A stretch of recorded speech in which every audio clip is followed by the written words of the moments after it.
আমরা এখন দেখে নেব কৃষ্ণনগর কালীগঞ্জ পানিঘাটা উমাদাস মেমোরিয়াল উচ্চ বিদ্যালয়ের মাঠে জনসভায় বক্তব্য রাখছেন অভিষেক বন্দ্যোপাধ্যায়। তীব্র দাবদাহকে উপেক্ষা করে প্রায় 2 ঘন্টা আগে থেকে সবাই লোক ঢোকা শুরু করেছে, আমি ছবি পাচ্ছি।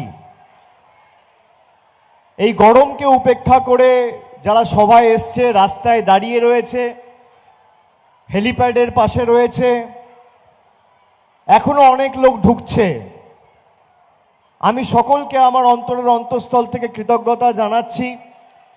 সভা মঞ্চে উপস্থিত জেলার নেতৃবৃন্দ, চেয়ারম্যান সহ আমাদের দলের প্রার্থী এবং জেলা সংগঠনের সভাপতি, যার সমর্থনে আজকে আমাদের এই সভা, মমতা বন্দ্যোপাধ্যায়ের আশীর্বাদধন্য প্রার্থী মহুয়া মৈত্র সহ,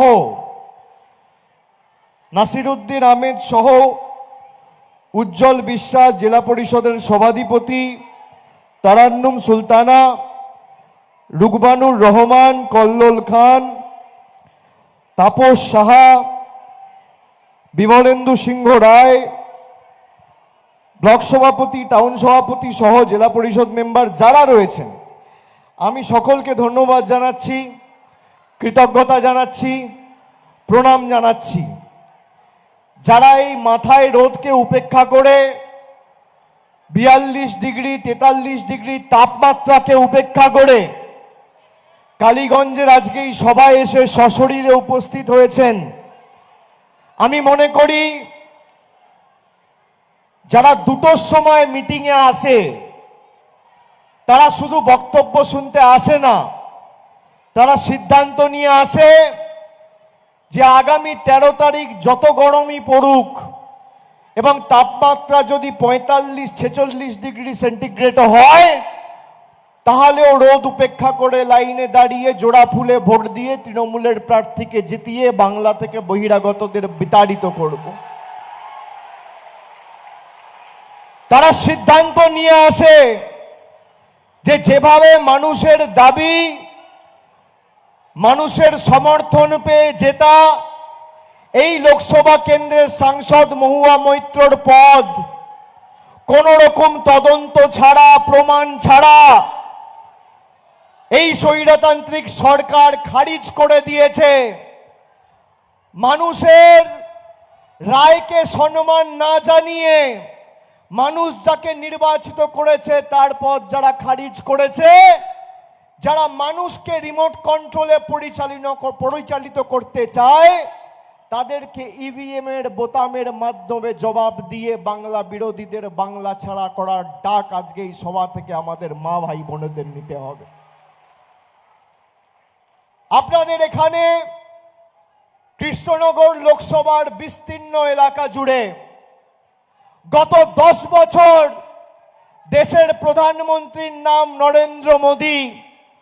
আমাকে যদি আপনারা দেখাতে পারেন যে বিজেপির কোনো নেতা কর্মী, বিজেপির কোনো শুভানুধ্যায়ী সমর্থক বা বিজেপির রাজ্যের কোনো নেতা, কেন্দ্রের কোনো নেতা গত 10 বছরে কৃষ্ণনগরের অধীনে যে 1800-1900 বুথ রয়েছে, সেই একটা বুথে একটা মানুষের স্বার্থে পর্যালোচনা বৈঠক করে মানুষের হাতে উন্নয়নের কোনো পরিষেবা তুলে দিয়েছে, আমি তৃণমূলের হয়ে কোনো সভা সমিতিতে ভোট চাইতে যাব না। গত 10 বছরে যদি আপনারা একটা উদাহরণ দেখাতে পারেন, এই লোকসভা কেন্দ্রে গত 2 মাসে নির্বাচন ঘোষণা হওয়ার আগে প্রধানমন্ত্রী এসেছিলেন, সভা করেছেন। আবার 2 দিন আগে এই কৃষ্ণনগর লোকসভায় দেশের প্রধানমন্ত্রী এবং বিজেপি নেতা মোদিজি আবার সভা করেছেন। তিনি কোনোভাবে চান না যাতে মহুয়া মৈত্র জেতে। আমি আপনাদের বলি, আপনারা 5 বছর সংসদে মহুয়া মৈত্রর পারফরমেন্স দেখেছেন।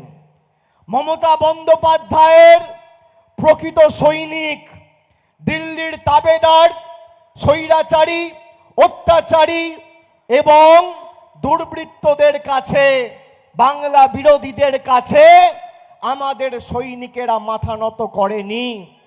মহুয়া মৈত্র গত 5 বছর যেভাবে সংসদে আপনাদের দাবি দাওয়াকে সামনে রেখে এলাকার সার্বিক উন্নয়ন এবং মোদী সরকারের চেহারাটা প্রকাশ্যে এনেছে, মুখোশটা খুলে দিয়ে তাদের নগ্ন রূপ প্রকাশ্যে এনেছে, এদের গায়ে জ্বালা ধরেছে। তাই যে করে হোক তৃণমূলের প্রার্থীকে জিততে দেওয়া যাবে না। আপনি বলুন তো, আজকে ভারতবর্ষ জুড়ে যত রাজনৈতিক দল আছে সবাইকে ইডি সিবিআই লাগিয়ে চমকে ধমকে বাড়িতে ঢুকিয়ে রেখে দিয়েছে। আমাদের বিরুদ্ধে কত ইডি সিবিআই লাগিয়েছে। 5 বছর ধরে আমাকে কবার ডেকেছে, আমাকে, আমার পরিবারে, এমনকি আমার বয়স্ক মা বাবাকে ছাড়েনি। মহুয়া মৈত্রর বাড়িতে সিবিআই গিয়ে রেড করেছে, ইডি নোটিশ পাঠিয়েছে, আর যাদেরকে ক্যামেরায় টাকা নিতে দেখা গিয়েছে তারা এখন বিজেপির সাংসদ, বিজেপির বড় বড় নেতা।